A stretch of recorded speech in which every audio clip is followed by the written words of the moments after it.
Anyone who's ever read a detective story knows that appearances can be deceptive. Just over 700 years ago, this innocent piece of land was witness to a brutal murder that changed the course of Scottish history forever.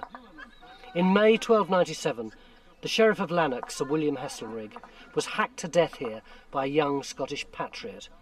His name, William Wallace, or as we've come to know him, Braveheart. Wallace was a legend, a national hero. But I've come here to try to find the man behind the legend.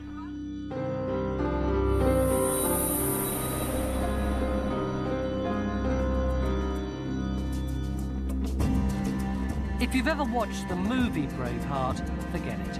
It's a great piece of entertainment, but not an accurate guide. I've come to central Scotland to find the truth about Wallace. Underneath schools and factories and housing estates lies a trail of blood. But whether it leads to a hero or a villain depends on where you come from. Wallace was the first Scottish champion in the vicious wars of independence from England. He's a Scottish icon to this day, but he was certainly no saint. Wallace was a freedom fighter par excellence and was there for his country when his country needed him. He is accused of getting choirs of naked Englishmen and women to sing for him. This was particularly dreadful.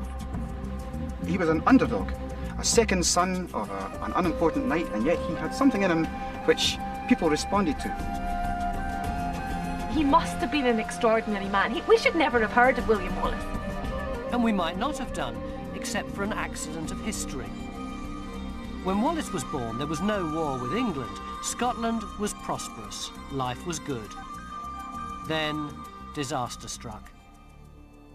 The night of the 19th of March 1286 was stormy. The Scottish King Alexander III had been carousing at a function in Edinburgh Castle. Late at night, and probably the worse for wear, he ignored his courtiers' advice and insisted on returning home to Kinghorn on the other side of the Firth of Forth. He just married a beautiful French princess half his age. In driving rain and pitch darkness, he set off along the coastal path for his marriage bed. But whether it was a midlife crisis or a noble desire to perform his kingly duties, it was the death of him. Somewhere along the way, his men lost him and his horse stumbled and fell. Later on, he was found here, with his neck broken. 600 years later, the Victorians put up this monument to mark the event. It says, without a hint of irony, that it was erected on the sexcentenary of his death. Seldom has libido proved so costly. When Alexander's only heir also died, Scotland was thrown into crisis. Powerful rival factions took to arms, and the country slid towards civil war. Without a leader, there was going to be chaos. A king is going to have to be chosen. Now, in theory, God chooses kings, but in this case, there's going to have to be some sort of earthly intervention. It couldn't happen within Scotland because that would imply the Scottish nobility are superior to the king. It's got to be a great international figure. And Edward I, Scotland's nearest neighbour, great reputation in Europe, he's the man to do it. They'd asked the wrong man. Edward I was a ruthless expansionist. He'd already annexed Wales and Ireland. The crisis gave him the chance to bring Scotland into his empire. Under the pretext of preventing civil war, Edward took control of Scotland. At Norham Castle, he made the Scottish nobles acknowledge him as their feudal overlord, the medieval equivalent of mafia dons acknowledging a supreme boss. It meant that when John Balliol was named king, he was Edward's puppet. But while the Scottish nobles caved in, the common people remained defiant. Resistance leaders emerged from nowhere. Throughout Scotland, there were spontaneous attacks on the hated occupying forces. It's about this time that tales of a fierce young Scot called William Wallace began to circulate. One typical story has Wallace fishing in a river when suddenly 5 English soldiers turn up and demand his catch. And Wallace says, "You must be joking," but offers them half anyway. And one of the English soldiers is so furious that a mere jock should give him cheek that he draws his sword and lunges at Wallace. Wallace immediately parries with his fishing pole, snatches the man's sword and lops his head off. Then he kills 2 of the other soldiers before the others escape. Who was this Wallace, everyone was asking? We still don't know what he looked like. These pictures are from much more recent times. The only clues we have to his appearance are the accounts which tell of an arrow scar on his neck and a general agreement that he was enormous, perhaps 6'6" or more. He was also much younger than this, about 26. But where had he come from? Well, a Scottish chronicler called Blind Harry tells us that the de Wallace family, which means they were originally from Wales, settled in Elderslie, just south of Glasgow. On the flimsiest of evidence, the good old Victorians did what they do best and erected a monument. But now, archaeology has backed up tradition.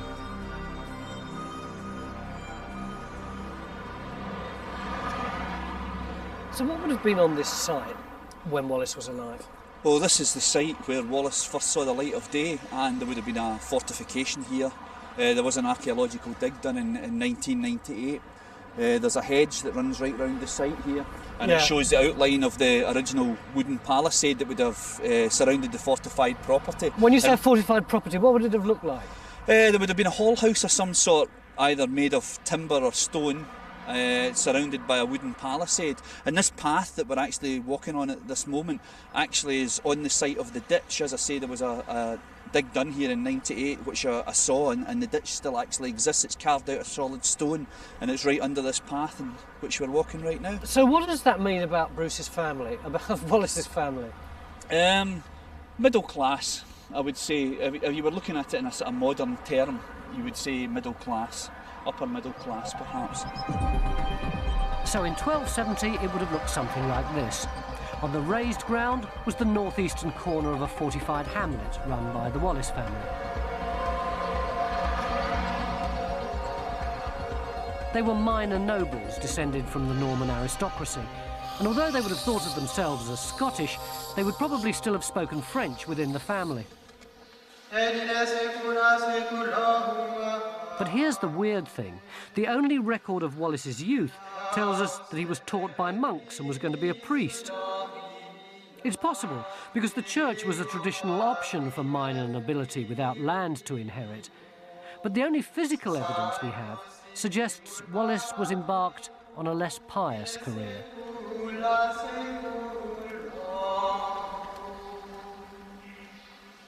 We know from the seal that was discovered a few years ago that has a bow in the middle of it, that Wallace probably saw himself first and foremost as an archer.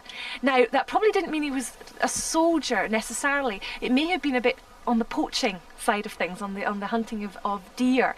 But yeah, he would have had to make his own way. He wouldn't have any lands given to him, and I don't think there's any evidence. In fact, it's pretty clear he didn't have any lands himself, so he's got to make his own way.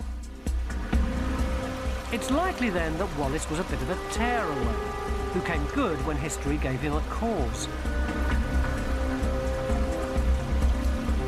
Once Edward I had his hooks into Scotland, he never gave up. In 1296, after repeated humiliations, his puppet king John Balliol rebelled. The Scots assembled an army and raided northern England. It was just the excuse Edward was looking for. He marched north. This is Berwick-on-Tweed. Today it's in England, of course, but 7 centuries ago it was one of the most important and prosperous towns in Scotland. As Edward moved forth, spoiling for a fight with the rebellious Scots, the people of Berwick gave him the perfect opportunity for one. Some English merchants had been murdered here and their goods pillaged by the locals. Edward decided to make an example of them.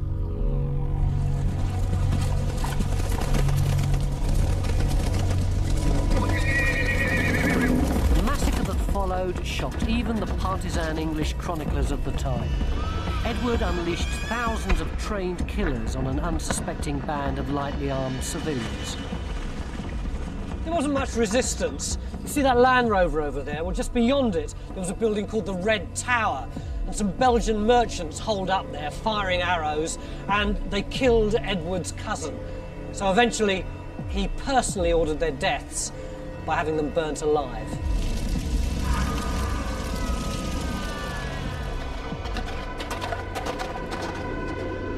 But it wasn't just Edward who wanted blood. Soon the cry rang out from the whole army, "Havoc, havoc," which means plunder, plunder, and it's where we get our word havoc from. There would have been mayhem. The men would have been automatically killed, the women raped first.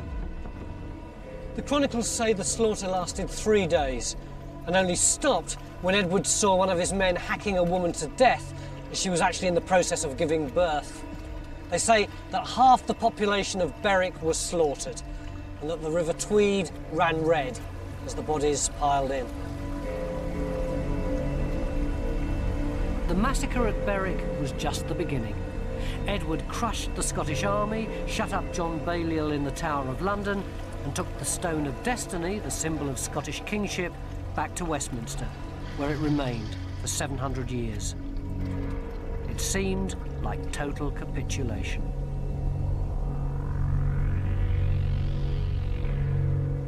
The story goes that when Edward was leaving Scotland, he turned to the Earl he was about to put in charge and said to him, "Bon besoin fait, qui de merde se délivre."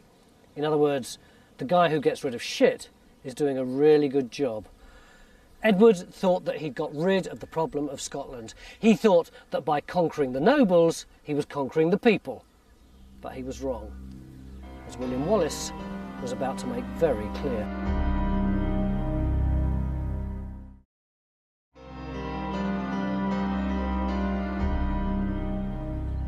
Edward I thought he'd taught the Scots a lesson.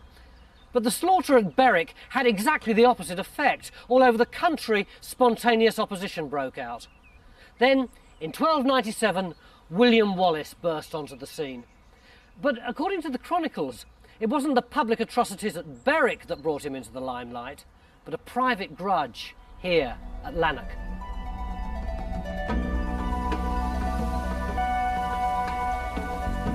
The chronicles tell the story of how Wallace fell in love. He saw a maiden at Mass here in St Kentigern's church and was instantly smitten. She was Marion Braveheart from nearby Lamington.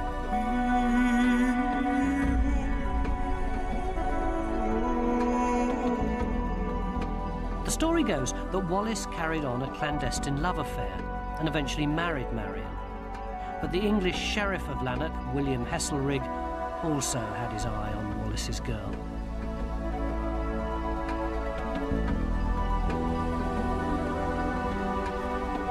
When Wallace got into a skirmish with Heselrigg's men, before they could arrest him, Marion helped him escape into the hills. In revenge and full of lustful hate, Heselrigg had Marion killed. Hearing of the slaughter, Wallace returned under cover of darkness to wreak his revenge. There's hardly anything left of Lanark Castle today. Lanark Thistle Bowling Club occupies the site of Heselrigg's stronghold.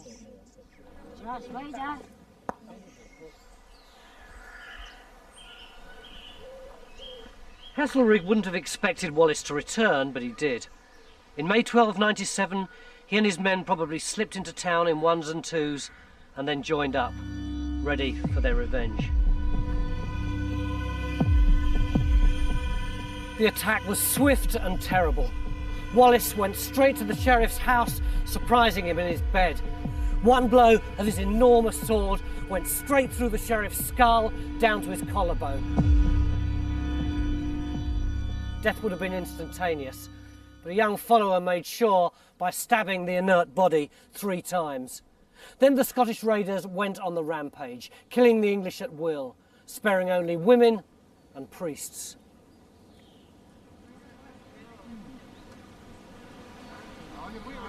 The killing of Heselrigg is the first documented reference we have of Wallace, but the love story may well be fiction. After all, Wallace was an outlaw and the sheriff was the local judge. Maybe Wallace simply killed him to avoid prosecution for some other crime. It could be that he was already beyond the law, that he was a kind of an outlaw. If he'd been poaching, he may even been beyond Scots law. And maybe he was someone on the wrong side of the tracks who sort of made good because war broke out.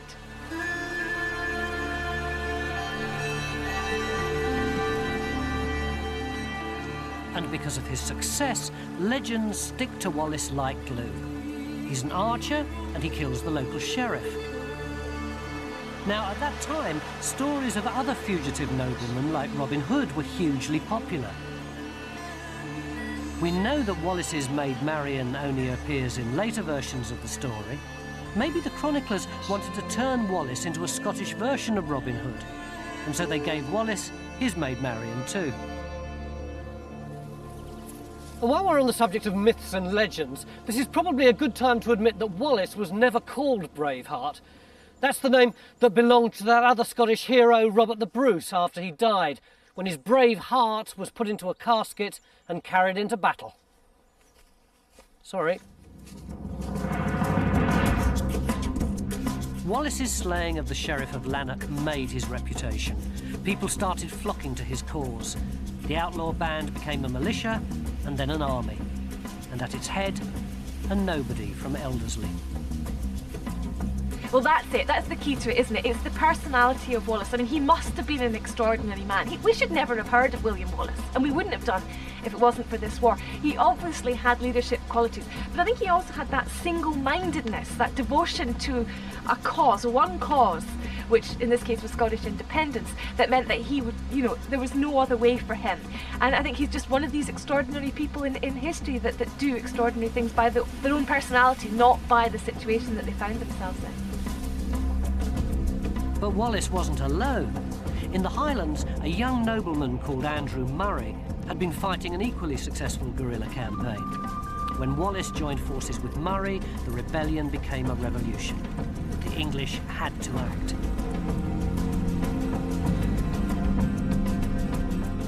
Edward I, who was away fighting in France, ordered a formidable army north to sort out the rebels. Barring their way to the Highlands was the mighty River Forth. Wallace and Murray decided to take the English on at the crossing point. Its name was to echo in history. Stirling Bridge.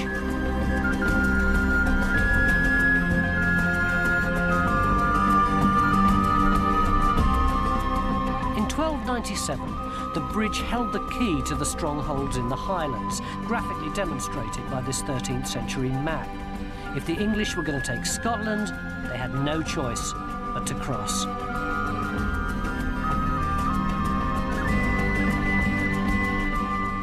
Wallace and Murray decided that a battle at Stirling Bridge was their best chance of defeating the mighty English army.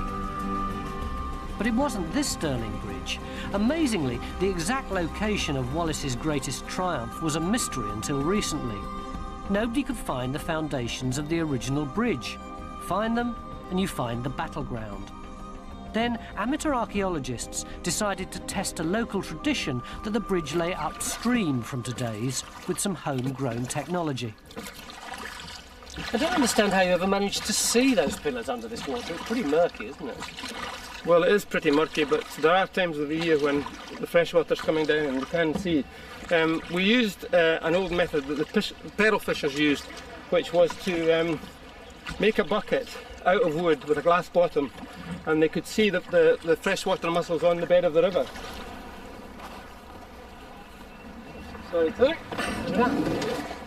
And if you like to have a little look over the side. This is it? This is it. This is the... High tech, isn't it? Oh, it is. It is. It is. But it's very effective, and on a sunny day, if you put your head right and exclude the light from around the edge, it's you can get a marvellous vision of the riverbed. So I should be able to see one of the piers down here somewhere. Yes, yes. All I can see at the moment is my own face looking back at me. I've got it. I think this is it. Yep. Wow. Very effective. Oh. a simple solution to a problem. It's quite gruelling, isn't it? It is. It's not very easy to use, but... River Vision Mark II. You should patent this, you might make a fortune. Yes, well, I never thought of that. The ancient town seal from Wallace's time shows a flat wooden platform on top of 8 stone piers. Everyone had been looking for a bridge that went straight across the river, but you don't need 8 piers for a straight bridge. What they discovered was that the piers went across the river diagonally. No one knows why, but it means that the number of piers fits perfectly for a bridge that looked something like this. This narrow structure was a key part of Wallace's plans. The Scots had positioned themselves on the high ground on the north side of the river. In 1297, this is what Wallace might have seen.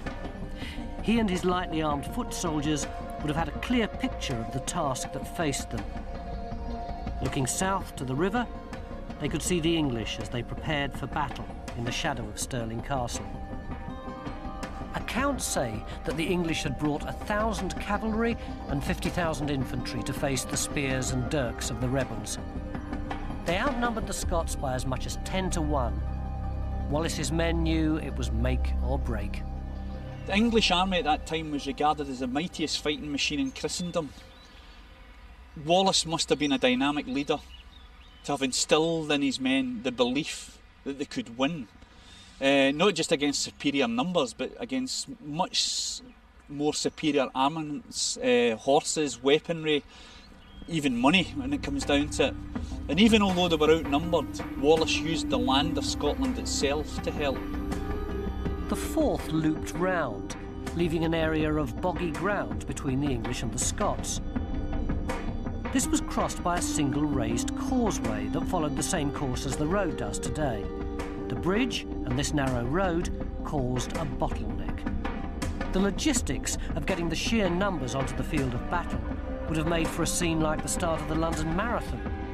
It made some of the English knights nervous, but as the nobles discussed tactics, the tide rose, making the marshland even boggier.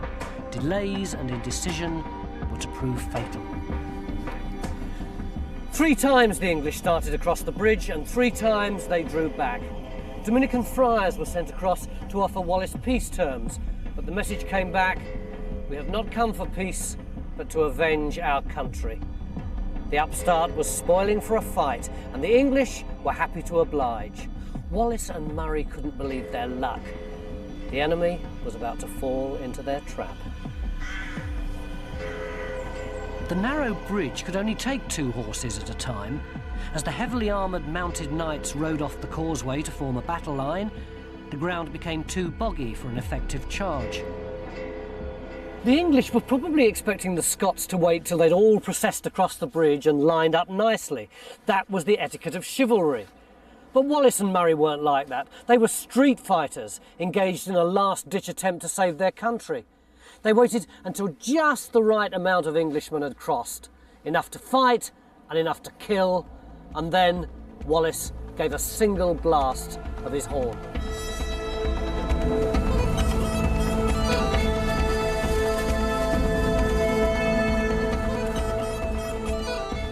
The Scots rushed out from their stronghold on the high ground beyond where that white bungalow is.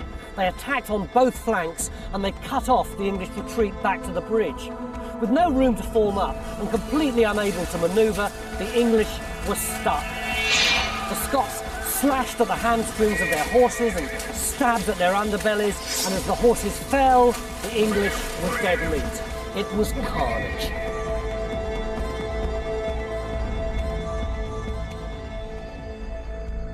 The chronicles report 5,000 English dead. The victory was against all odds. Native cunning and spirit had defeated numbers, money and equipment. The English retreated in disarray. To this day, Stirling Bridge is symbolic of an unbreakable sense of national pride, whatever the southern neighbours may do. And on the very turf where Wallace's men splashed through the mud to bring down the English cavalry, a new generation of warriors struggle for pride and glory. too low. A bit too low. Break up, break up. Less than that. There is a sense of history here. I mean, I believe it because I'm also the history teacher as well as the rugby coach, but I sense, and I think the boys feel too, that this is an ancient place. It's surprising, when you tell the story of the battle, you could hear a pin drop, because there's a sense of pride, there's a sense of achievement that you can sense among the pupils.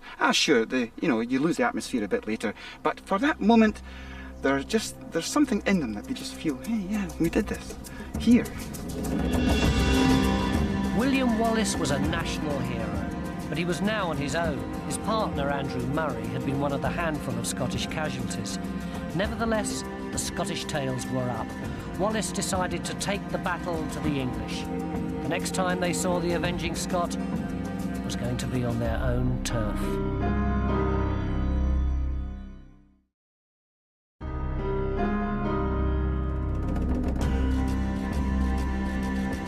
What was William Wallace really like? Well, to the Scots, he was the hero of Stirling Bridge, the 27-year-old victor of the hated English. With his partner, Andrew Murray, dead, Wallace got all the glory. And that success makes the real man harder to find. The ballads and myths started almost at once. The Scottish chronicles are more celebrations of a legend than objective histories. I think there are various reasons why Wallace is a legend. Wallace represents Scottish national resistance in a most extraordinary way. I mean, this was a man who absolutely turned the tide. The English seemed to have dealt with Scotland in 1296. The Scottish nobility had capitulated. John Balliol, the king, had miserably abdicated. And this nobody arose, and Scotland rose with him, and that is a tremendous achievement. There's no doubt of that. But anyone who's ever watched a football match with rival fans knows there are always two ways of looking at any incident. The English hated Wallace. To them, he was a terrorist who'd broken the chivalrous rules of war. In football terms, he'd taken the penalty before the keeper was ready.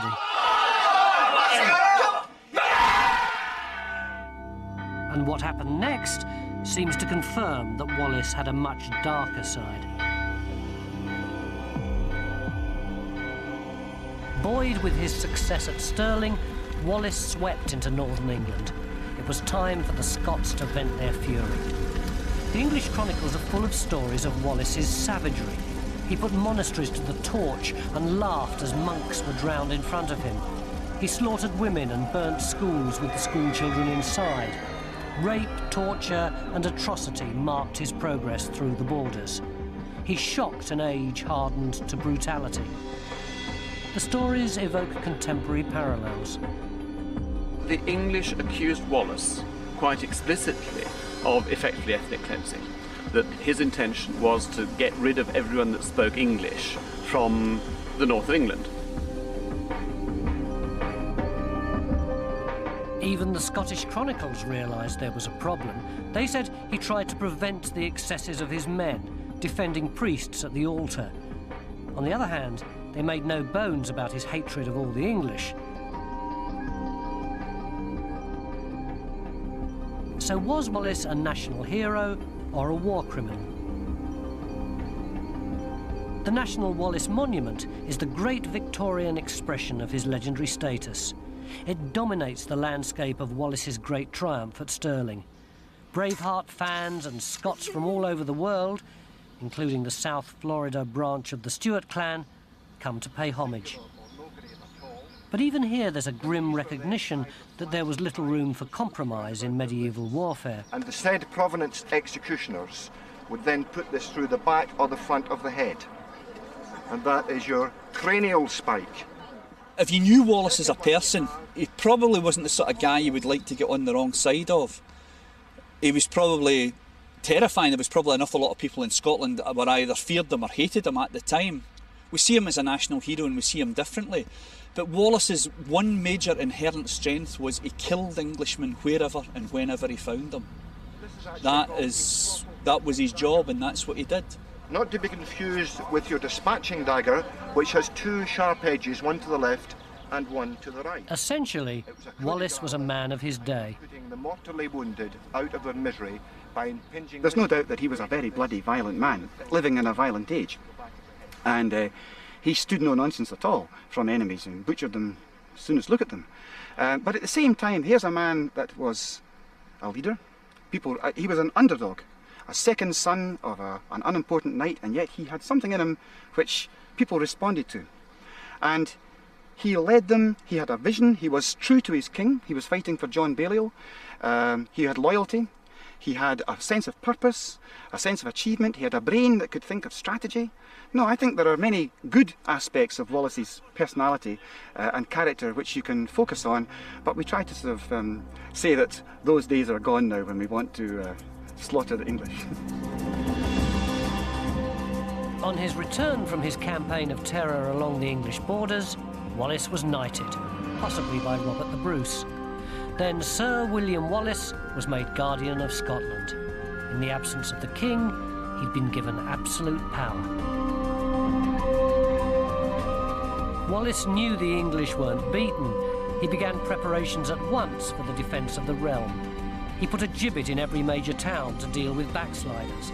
Another sign of his ruthlessness, perhaps, or just a desperate recognition of the scale of the expected English response. Pretty soon the king realised that if he wanted a job done properly, he was going to have to do it himself. Next time Wallace met the English army, it would be led by King Edward. The English wouldn't be fooled by another surprise attack, so to prepare for a clash with the heavily armoured English cavalry, Wallace invented a battlefield tactic called the schiltrom. The outnumbered ranks of infantry would form an enormous circle of spears, so that the charging knights would be met by a deadly giant hedgehog. As a massive English army advanced from the south, Wallace retreated, burning fields and crops as he went. His plan was to use a scorched earth policy to break the English lines of supply. It nearly worked. As the English army lumbered on, getting hungrier, there was no sign of the enemy. Then, at Edinburgh, a scout reported that Wallace was just 20 miles away in Falkirk, ready to pounce if the English retreated. Edward ordered a forced march. At dawn, on the 23rd of July 1298, the English luck changed. The chronicles tell us that as the English army was advancing up the Forth, they saw a flash of armour up here on the hill. It was Wallace spying on his enemy. But by the time an advance guard had raced up here, he was gone. Instead, down there, in front of the town of Falkirk, they could see the entire Scottish army preparing at last for battle.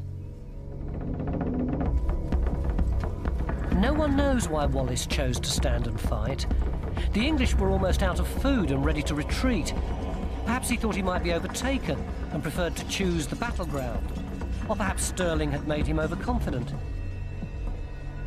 Either way, the Battle of Falkirk was to be crucial. And yet, incredibly, no one's sure where it took place. The scraps of information we have from the chronicles just refer to a hilly area overlooking boggy ground and a watercourse. It could have been the town centre site where the park is today, the rise just beyond the supermarket, the farmland under Callender Woods, or here, the Mumrill site near the main Edinburgh-Falkirk road. Whatever the location, we know the story of the day. Wallace had his men arranged up on the high ground with 4 large circles of spearmen, and in between them he had his short bowmen, and behind his cavalrymen ready to charge. "I've brought you to the ring," he said to his men. "Now dance as best you can."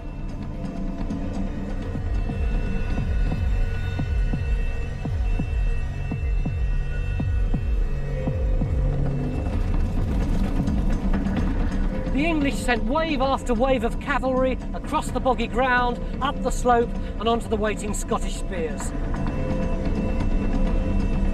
But then 2 things happened that changed the course of the day and the future of Wallace's reputation. Firstly, the Scots nobility, who made up their cavalry, suddenly upped and left, and secondly, the English brought on their new secret weapon, The longbow.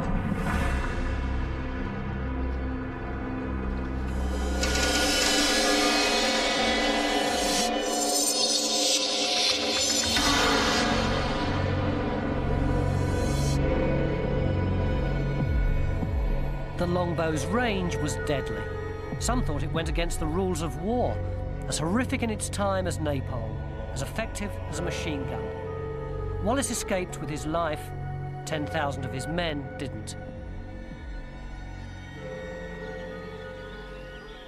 To be fair to Wallace, he had planned his strategy around what the English normally do, which is a major cavalry charge, and that's why you've got the Schultrams, this hedgehog of spears.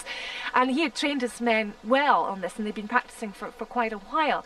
But what he couldn't have foreseen really was that Edward would deploy the archers in the way that he did. And this is the beginning of the rise of the English archer to such a preeminent position in the 100 Years' War against France in the next century. They're going to win battles, and poor old Wallace was on the receiving end of that. He had planned it, it's just that technology took over. For people who know the movie, it may come as a shock to know that Falkirk wasn't the end for Wallace. He was to carry his fight on for 7 more years before his horrific betrayal and death.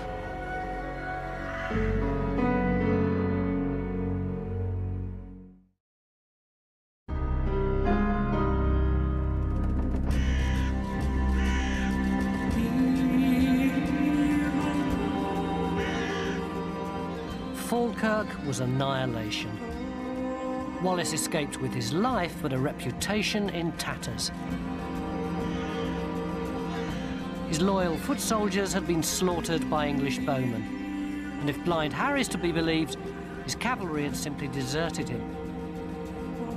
Sir John Graham was one of the few nobles who stayed at Wallace's side. His remains lie in Falkirk graveyard, one of only 3 marked graves from 10,000 dead. Wallace didn't just fight the English, he also fought the threat from his own nobility, possibly because of his low-born status, or low-born compared to the great earls of Scotland, who were jealous of Wallace's sudden high standing in the community. What are you going to do? Are you going to stay there and die, or are you going to go away and live to fight again? I mean, it's all very easy for us 700 years over to say, oh, it was a dreadful thing. I don't think the Scottish cavalry could have won that battle. Under no, they couldn't have done it. So I think they very wisely said, let's go regroup, try and think again. So you don't think the cavalry betrayed? No, I don't. I think they very sensibly saw the way things were going. I mean, there's nothing they could have done. What are they going to do? Ride down that hill into the cavalry and be completely massacred? We've got to remember Wallace himself survived the Battle of Falkirk, unlike a lot of the men in his Schultrams. Demoted from his role as Guardian of Scotland and with his troops decimated, it seems Wallace returned to the land he knew best, hiding out in the forests of Selkirk while he regrouped. Edward I had battered the Scots into military submission. When Wallace re-emerges, it isn't as a soldier, but as a diplomat. While he was Guardian, Wallace had been used to playing on the international stage. While so much else has been lost, incredibly, we have one of Wallace's own letters. He was writing to the merchants of Lubeck in Germany, basically saying that Scotland was open for business. Now, in the wake of military disaster, it seems Wallace took the political initiative against the hated Edward. Another letter, which has since been lost, shows that Wallace made journeys to the King of France and to the Pope to try and win political support. It was the equivalent of an appeal to the United Nations at the time. It was a unilateral action, not backed by the nobles, who were trying to appease Edward while they consolidated their position. So do you think that in his later years, Wallace would have been a bit of a political loose cannon, like Edward Heath or Arthur Scargill? I think loose cannon is exactly the way to describe Wallace. Although he does, when he comes back from the continent in 1303, he does join with the rest of the Scottish nobility. He's one of the leaders of the Scottish army, and that's quite interesting. He's one of many. But when the Scots decide, when John Comyn of Badenoch is the sole guardian at that period, that Scotland has had enough, that perhaps they should submit to Edward, whether they thought this was only a temporary measure or not, Wallace would not submit. He's not the only one, but he's the main one. And I think most of the Scottish nobility and the Scottish people, it's not just the nobility, a lot of the Scottish people had had enough as well. They would have thought, oh, shut up. But Wallace wouldn't shut up. He fought on in the way he knew best, as an outlaw.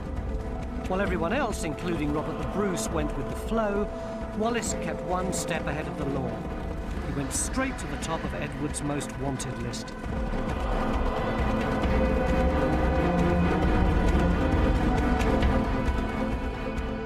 The shocking thing was, when the end came, that it wasn't an Englishman that captured Wallace. He was actually betrayed by a Scot who was an English pay.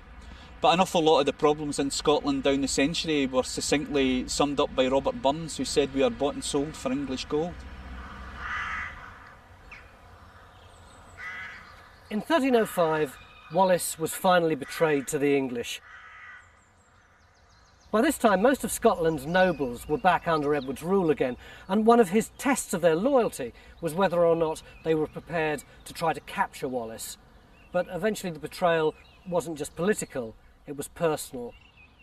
The man chosen to close the trap round him was Sir John Menteith, a particular friend of Wallace's, who was godfather to his 2 children.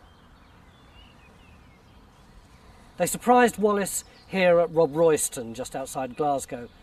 There was a struggle. Eventually Wallace was subdued and dragged south of the border to avoid any possibility of rescue.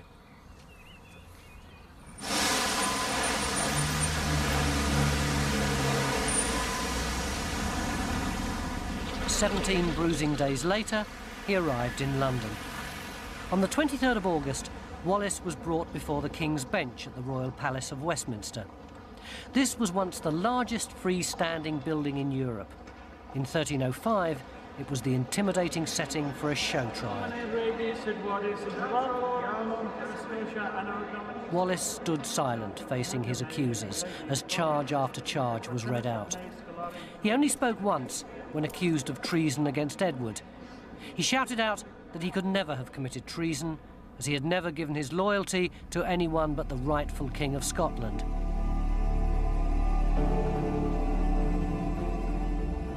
But in the end, the odds were stacked against Wallace. The trial was more about humiliation than justice. As he stood on this spot, the sentence for treason was declared. Wallace was to be hung, drawn, and quartered.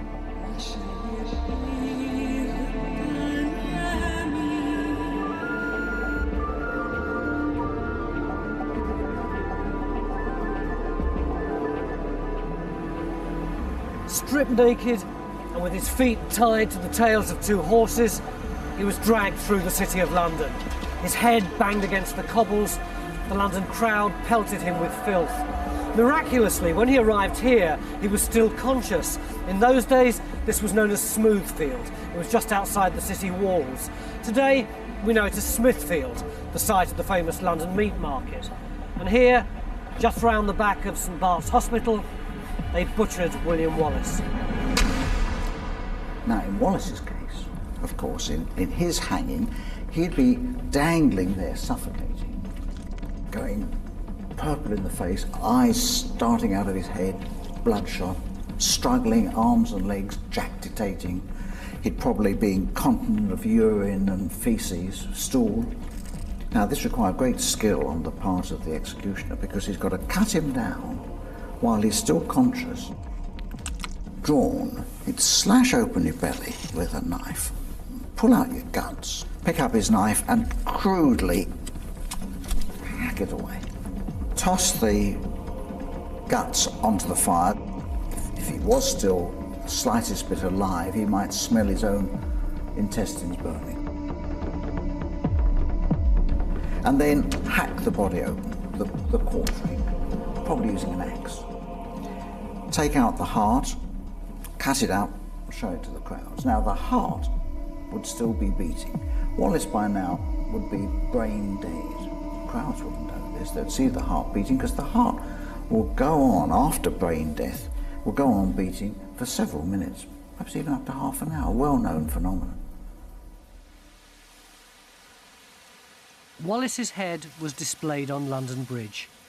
The 4 parts of his dismembered body were sent to Berwick, Edinburgh, Aberdeen and Stirling, the scene of his greatest triumph, to warn the Scots. And that should have been that. At 35, Wallace had died a failure.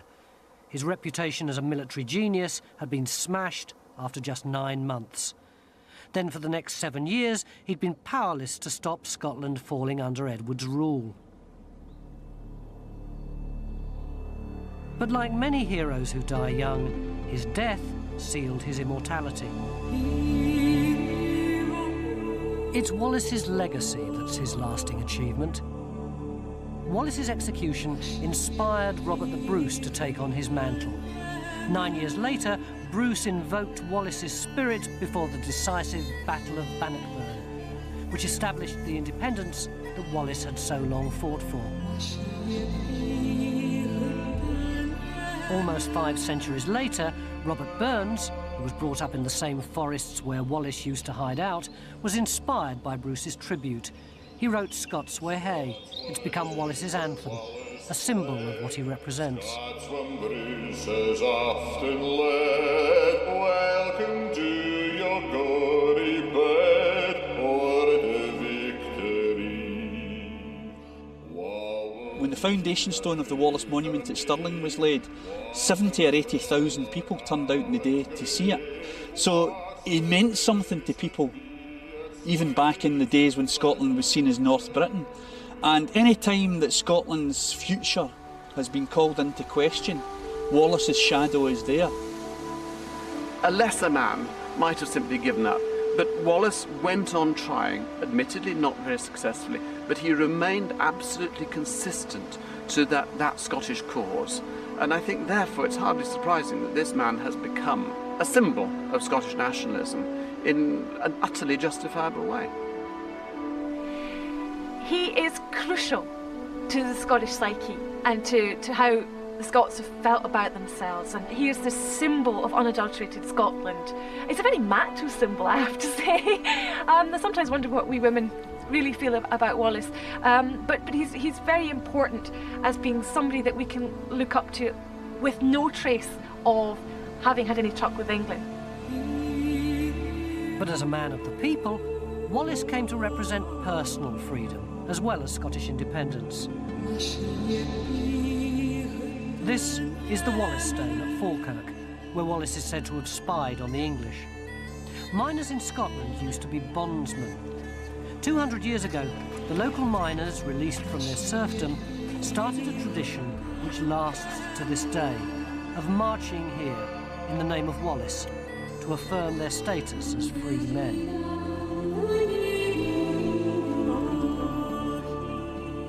I came to Scotland in search of a national hero, but the man I found was much more complex and ambiguous than the well-known legendary character with his deeds of daring do.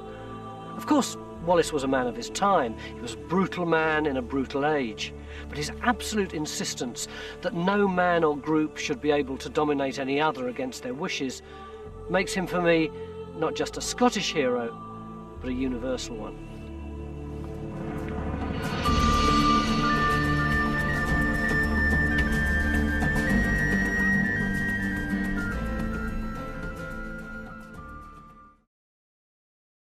Fishing pole, snatches the man's sword and lops his head off. Then he kills 2 of the other soldiers before the others escape. Who was this Wallace, everyone was asking? We still don't know what he looked like. These pictures are from much more recent times. The only clues we have to his appearance are the accounts which tell of an arrow scar on his neck and a general agreement that he was enormous, perhaps 6'6" or more. He was also much younger than this, about 26. But where had he come from? Well, a Scottish chronicler called Blind Harry tells us that the de Wallis family, which means they were originally from Wales, settled in Elderslie, just south of Glasgow. On the flimsiest of evidence, the good old Victorians did what they do best and erected a monument. But now, archaeology has backed up tradition.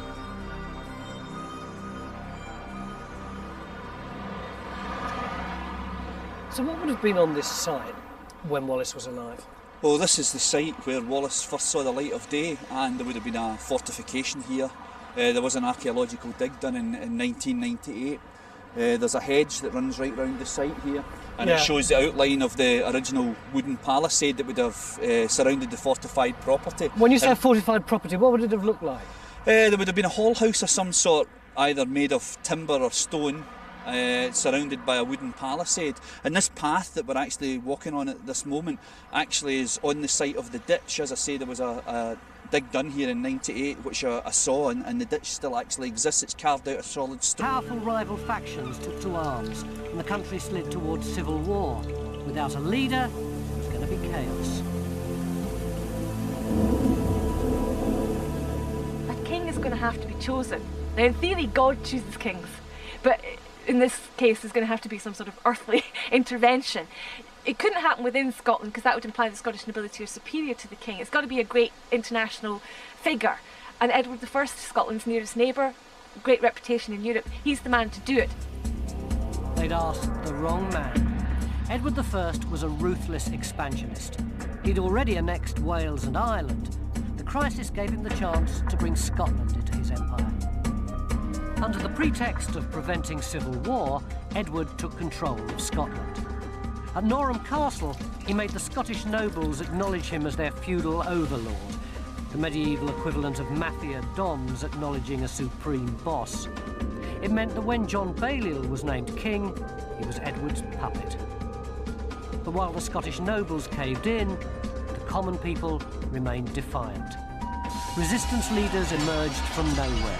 Throughout Scotland, there were spontaneous attacks on the hated occupying forces. It's about this time that tales of a fierce young Scot called William Wallace began to circulate. One typical story has Wallace fishing in a river when suddenly 5 English soldiers turn up and demand his catch. And Wallace says, "You must be joking," but offers them half anyway. And one of the English soldiers is so furious that a mere jock should give him cheek that he draws his sword and lunges at Wallace. Wallace immediately parries with his son or an unimportant knight, and yet he had something in him which people responded to. He must have been an extraordinary man. We should never have heard of William Wallace. And we might not have done, except for an accident of history. When Wallace was born, there was no war with England. Scotland was prosperous. Life was good. Then, disaster struck. The night of the 19th of March 1286 was stormy. The Scottish King Alexander III had been carousing at a function in Edinburgh Castle. Late at night, and probably the worse for wear, he ignored his courtiers' advice and insisted on returning home to Kinghorn on the other side of the Firth of Forth. He just married a beautiful French princess half his age. In driving rain and pitch darkness, he set off along the coastal path for his marriage bed. But whether it was a midlife crisis or a noble desire to perform his kingly duties, it was the death of him. Somewhere along the way, his men lost him and his horse stumbled and fell. Later on, he was found here, with his neck broken. 600 years later, the Victorians put up this monument to mark the event. It says, without a hint of irony, that it was erected on the sexcentenary of his death. Seldom has libido proved so costly. When Alexander's only heir also died, Scotland was thrown into crisis. And it's right under this path in which we're walking right now. So what does that mean about Bruce's family, about Wallace's family? Middle class, I would say. If you were looking at it in a sort of modern term, you would say middle class, upper middle class perhaps. So in 1270 it would have looked something like this. On the raised ground was the northeastern corner of a fortified hamlet run by the Wallace family. They were minor nobles descended from the Norman aristocracy, and although they would have thought of themselves as Scottish, they would probably still have spoken French within the family. But here's the weird thing. The only record of Wallace's youth tells us that he was taught by monks and was going to be a priest. It's possible, because the church was a traditional option for minor nobility without land to inherit. But the only physical evidence we have suggests Wallace was embarked on a less pious career.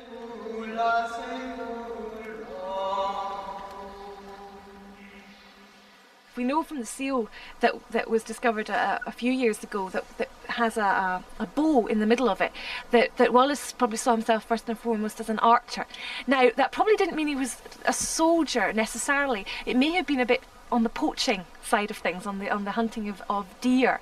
But yeah, he would have had to make his own way. He wouldn't have any lands given to him, and I don't think there's any evidence. In fact, it's pretty clear he didn't have any lands himself, so he's got to make his own way. It's likely then that Wallace was a bit of a tearaway, who came good when history gave him. Anyone who's ever read a detective story knows that appearances can be deceptive.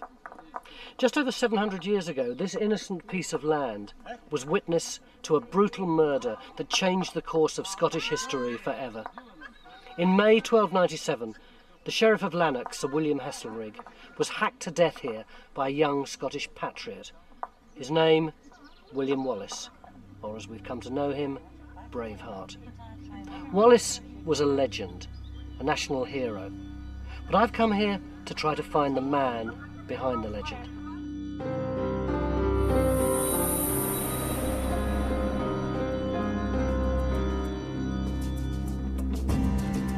If you've ever watched the movie Braveheart, forget it. It's a great piece of entertainment, but not an accurate guide. I've come to central Scotland to find the truth about Wallace. Underneath schools and factories and housing estates lies a trail of blood. But whether it leads to a hero or a villain depends on where you come from. Wallace was the first Scottish champion in the vicious wars of independence from England. He's a Scottish icon to this day, but he was certainly no saint. Wallace was a freedom fighter par excellence and was there for his country when his country needed him. He is accused of getting choirs of naked Englishmen and women to sing for him. This was particularly dreadful. He was an underdog, a second